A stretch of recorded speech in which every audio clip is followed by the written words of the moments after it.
What is up, ladies and gentlemen? Today we're going to be talking about coming up with a strategy for what conferences and events you attend and how to maximize your attendance at those events. Yeah, and this is super key because this is how you're going to find yourself in the right spaces and also optimizing how you use your time and coming up with a strategy with people that you can and should be meeting so that you can take your whatever you're doing in business as a startup founder and entrepreneur so you can go forward. You know what I mean?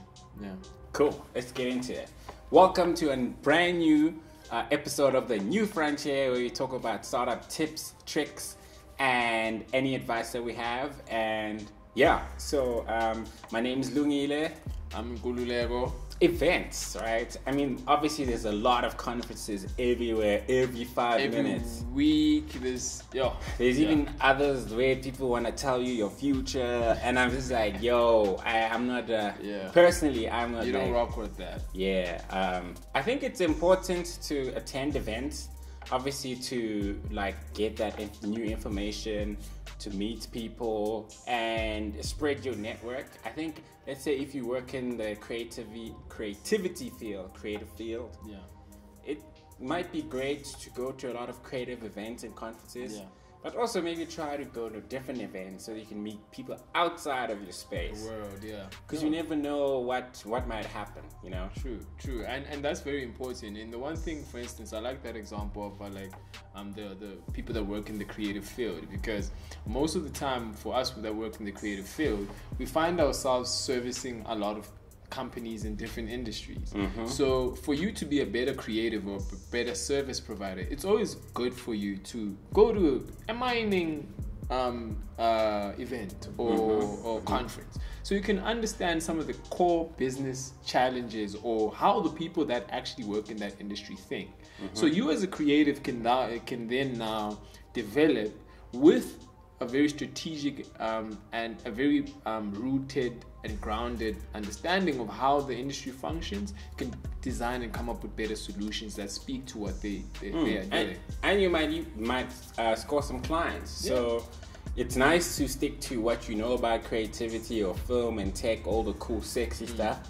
But I think it would be great to just branch out and check out other stuff and see who you can meet, you know? Yeah, no, definitely. And it's all about that, you know what I mean? It's all about, reaching out and also just constantly updating your knowledge base is very important, because I feel like it'll make you a very, I don't want to say seasoned, but it'll make you a more well-rounded problem solver. Because if you're an entrepreneur or a startup founder, your whole thing is solving problems, right? And you also don't want to have your thinking and your approach very siloed or one-dimensional, especially if you are dealing with cases and clients that operate in different spaces and industries. It's always good to, also get a feel of the people, So in the financial services sector, how do accountants, how do auditors, how do CFOs behave? What's the language? When you understand the language, now when you are pitching to try and get business or you're expanding your network, some of the cues that you can use, you know what I mean? So it's just you immersing yourself in those spaces so you can understand small things, small nuances, body language, certain things that happen in that space that you could use when you are pushing to infiltrate that space, you know what I mean? Yeah. And something I learned recently, which I think is very interesting, is if you're going to attend an event and maybe it's an event that you like and you always go to, what is cool is sometimes you can actually call the event organizer, because people that organize events deal with a lot of stuff, and say, hey, listen, I love what you do. I'm so excited for the new event that you're hosting. I want it to be the biggest and best event ever. I would love to help you with whatever you need. Maybe you're a designer, maybe you're a videographer, or whatever your skill is. You can help that event stand out with your skill.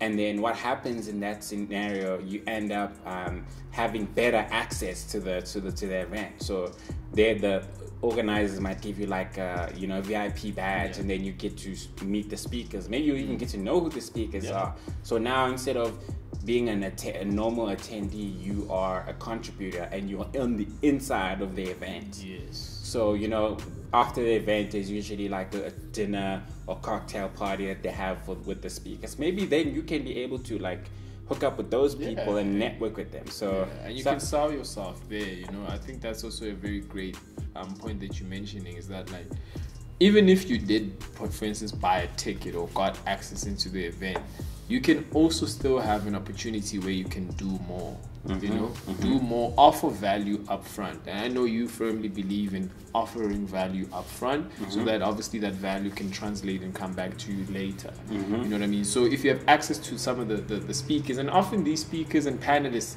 are big time industry players. So now imagine you have them in your space, and you could interact with them, get to know them, and just build, and also understand like their stories and how they work and think.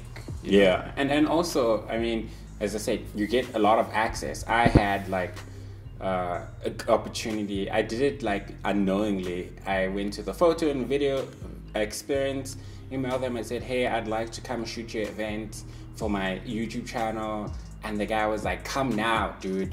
I'll get you VIP tickets, free food, the works, you know? And like, it was nice. I was in the VIP, even the Media Tech conference, which is more about cameras and stuff. I did the same thing. I emailed them and said, I'll help you. I'll make a video and then I'll put it on my channel to showcase your conference. And obviously they want content, they want people coming. So it gives you like really great access, you know? Yeah, and you know the great thing about like things like that you're doing when it comes to, you know, you approaching them and also them giving you media access.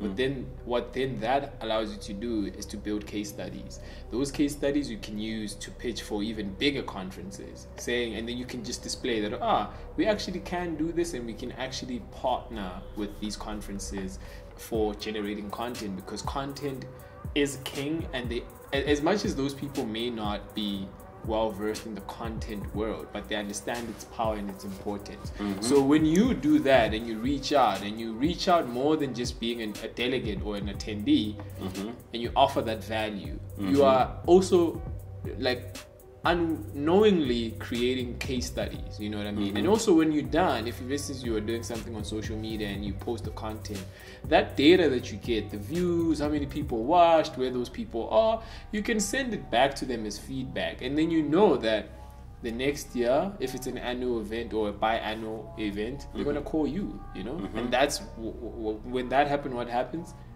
You're part of their network. You know you know, you're not just an attendee. I also like what you told me the other day. I'd like you to tell the guys if you're comfortable with it, like how you went to the Joyo Jazz Festival or something like that, and how you approached them, and how did you speak to them, and then how they ended up calling you later, like, yo, we need you, you're doing better work than other people that were paying to showcase our events. Yeah, no, for sure. So the one thing about, for instance, music related events is that they often, media is a big part of it. So there's obviously the pre-event promotion that they need to have. So they'll obviously try and seed themselves in different media platforms before the event happens, so they can get more eyes and ears to know about whatever's going on. So normally that pre-event phase, they will have like applications for you to sign up and immerse yourself and get into the whole media sort of space, right? The bigger events, it's a bit trickier when you're a smaller blog, right? Because obviously the name counts, right? So how I normally approach it, I always make sure that I have a data driven approach. So I'll explain to them, this is the amount of people that come through our site, this is the demographic that we capture, and then when you have that data, you can see alignment. And then you look at their lineup and you say, okay, cool. So they have an FKJ. So the Cape Town Jazz Fest had an FKJ. They had like a lot of other young artists. What's a FKJ? FKJ is a really awesome artist. He's a French artist. He's amazing. Oh, right? okay. And he, it was like an something. FKJ. What is an right? FKJ? Okay. Exactly. So he he's amazing, right? And he commands a very youthful audience. So after seeing the lineup and how they structured the lineup, I was like, okay, cool. My audience actually does align with the audience that this guy commands and attracts. I use that in my pitch application, right? I used it in my pitch application, and they approved it, right? And then because of how I approached them, they gave me an actual call. They were like, we really love how you spaced everything out and how you planned it in a phased approach. They were like, okay, cool, this is amazing. We definitely want you here because of that approach. And there's so many other events that I've had that happen because I use the data that I have. Facebook Insights data, Twitter Insights data, Instagram Insights data, Google Analytics data. That is my treasure that I use to pitch and get access to conferences, events, any type of event where like I can see some form of alignment in audience or brands. I pitch.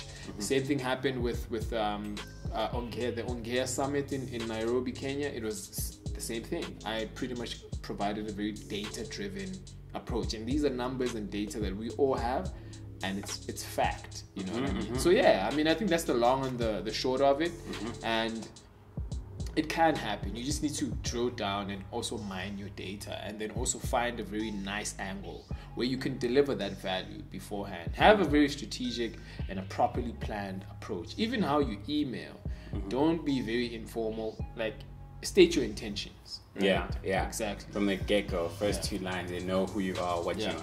Another great thing, which is, I don't know if you're comfortable with this, but sometimes offer to speak at an event, because that's like the easiest way to get in and have like VIP access. You know, for me, like there's an event called Discop, which is it's a film market that happens at Sanson Convention Center, and they were looking for speakers for the event. I sent them an email and I said, yo, I'd love to speak. And then unfortunately they had already booked a lot of speakers, but because I had already made that connection, like, yo, I'd want to speak for my company and stuff, they gave me like a free ticket. And like the tickets for Discop are like 3,500 rand. So can you imagine the access that I have now? Like, yo, plus I know the organizers. So, you know, offering to speak at an event helps you to be able to build a reputation with for your company or your brand, if you're an influencer or creative or whatever, and also to also work on your speaking skills. I mean, if you want to work on your speaking skills, you know, speaking in public is very scary, but once you've done it a few times, you know, you get better at it. You get to meet more people.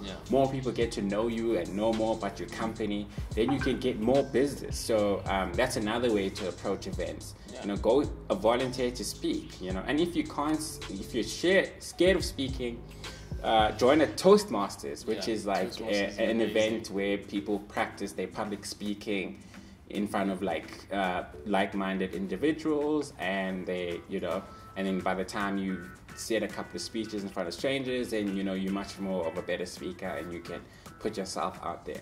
Another thing that I like about attending events, I think I've learned it from you, is to live tweet when you're there. Live tweeting is treasure. It's incredible because it gives people like live updates about what's going on, you know, and that's a great way to collect data and build interest and hype around whatever is happening. So let's say it's a 3-day or 4-day conference, you live tweet like crazy on the first day, you may even get some people to come for the rest of the conference, and then that's information that you can definitely use to send to the organizers, because they would want to know that, oh, really, Ironheart Films was live tweeting this event, and they managed to pull in at least 5 people. So now imagine when we actually have budget and they can actually do this at a bigger scale. So live tweeting does really help, and it's also normally a lot of these events and conferences, they have hashtags that they use to promote on social. You add, when you live tweet, you pretty much are adding and you're strengthening that hashtag, because hashtags are strengthened when there's content behind them. So, and whenever people are searching for a Discord, as it happens, your tweets are going to pop up. So what is that for you? That's brand awareness. You know. And yeah, guys, so if you like this video, please drop a comment below. Let us know which events that maybe you know of that you think we should attend. If you'd like to partner up in some sort of way, drop a comment. And yeah, tell us what you think of this video, and please hit that like button. And subscribe. Yeah, or even that bell button, and bell button is important. And be notified every time we put out a new video. So yeah, this has been an episode of The New Frontier. Until the next time, peace out.